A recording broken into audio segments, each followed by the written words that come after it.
Hello everyone, welcome back to Changfied YouTube channel, your trusted source for latest updates across South Sudan and beyond. In today's report, we'll talk about what happened in court, what the accused minister said, why this case matters, and why pressure is growing on President Salva Kiir to release Dr. Machar. Before we proceed, I would like you to help the channel by subscribing, turn on the notification bell so whenever we upload a new video, you can be notified. Let's begin our report with courtroom shock. On May 6, 2026, in the capital city of Juba, a senior official named Puot Kang Chol spoke in front of judges during an ongoing trial.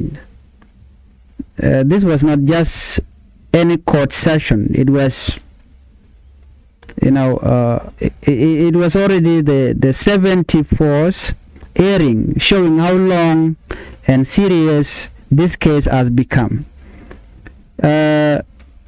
Minister of Petroleum Puot Kang is a former petroleum minister because he was removed.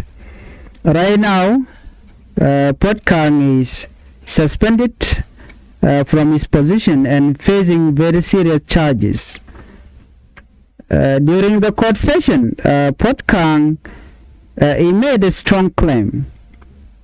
Puot Kang said that when he was arrested, officer from the National Security Service forced him to give his phone password.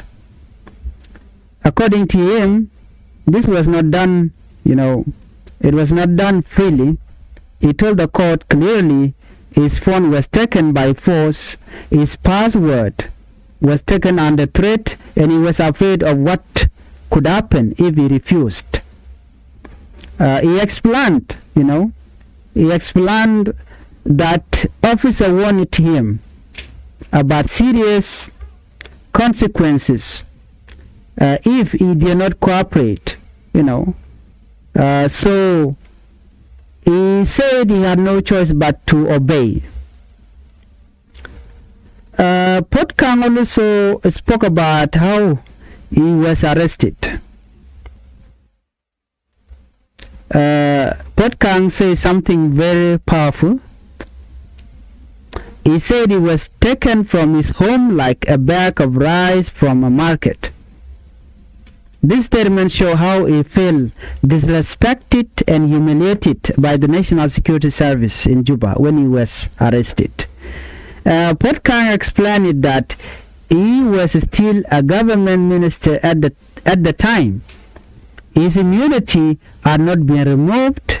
There was no official order from the president, yet he was arrested anyway. This raises serious question about rule of laws, respect for leadership position, and legal procedure in the country. He also described being interrogated later in March 2025. Now let's talk about what he said about detention. According to Puot Kang, he was not alone.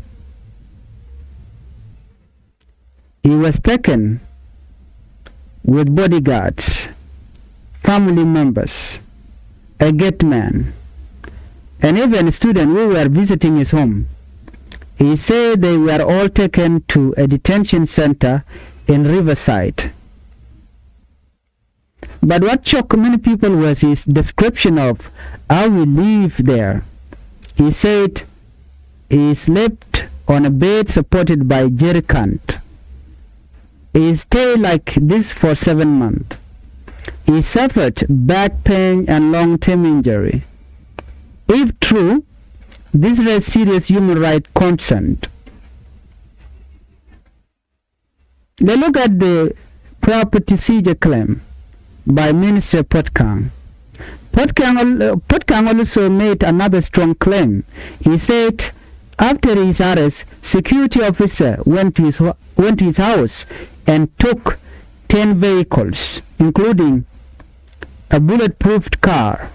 Later, he said he was told that one of his cars is now being used by a senior military officer. He mentioned it, Puot Kang, the chief of defense forces.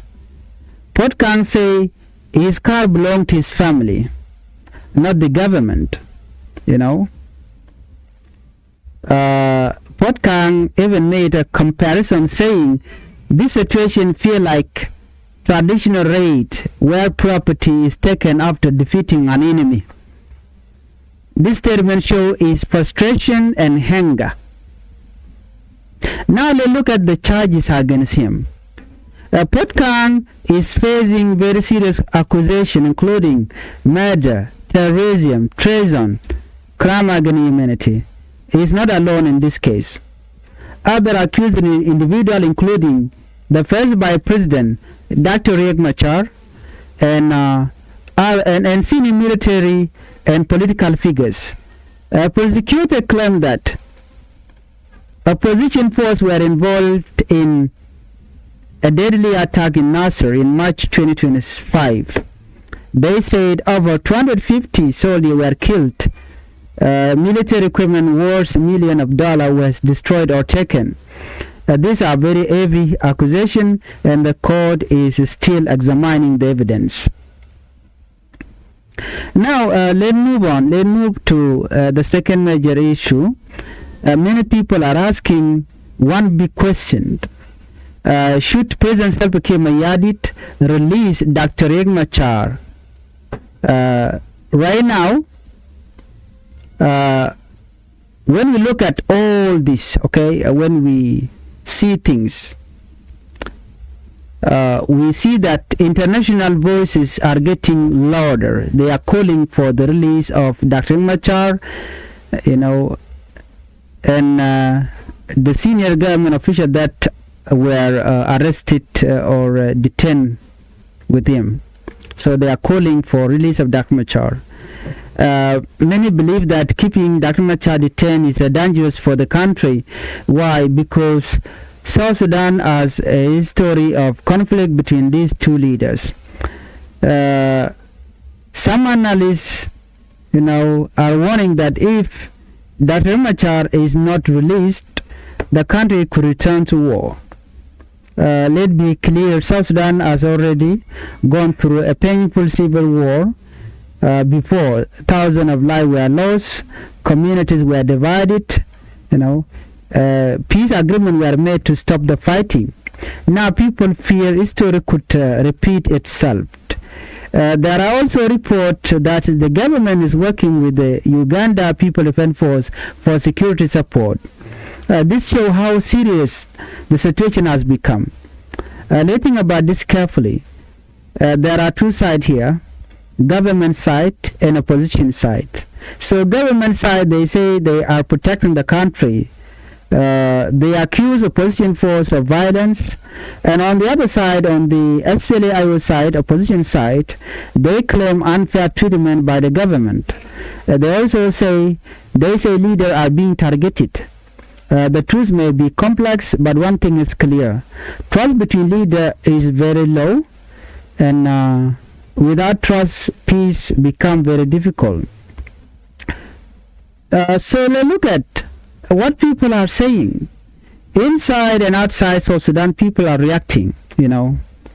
Some are saying release political prisoners.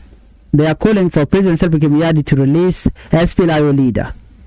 They also said respect the peace agreement that was signed between both the leader, Dr. Machar, and Kiir signed the 2018 peace agreement. So they are calling on President Salva Kiir Mayardit to respect the peace agreement or the peace deal. They also said avoid action that can lead to conflict. So they are calling for South Sudan People Defense Force not to target the SPLA-IO and the people that support them. So others are calling for fair trial, transparency, justice for victims. The international community is watching closely. So, what does this mean? South Sudan is at a very sensitive moment right now. One path lead to dialogue, peace, stability. The other path could lead to conflict, division, and suffering. The decision made now will shape the future of the country. What do you think? Should we focus more on peace and dialogue, or is the current approach necessary for security? Let me know your thought in the comment. Don't forget to like, share, and subscribe for more updates. We will continue bringing you the latest news and analysis. Stay informed, stay safe. Let's meet on the next video. Bye-bye.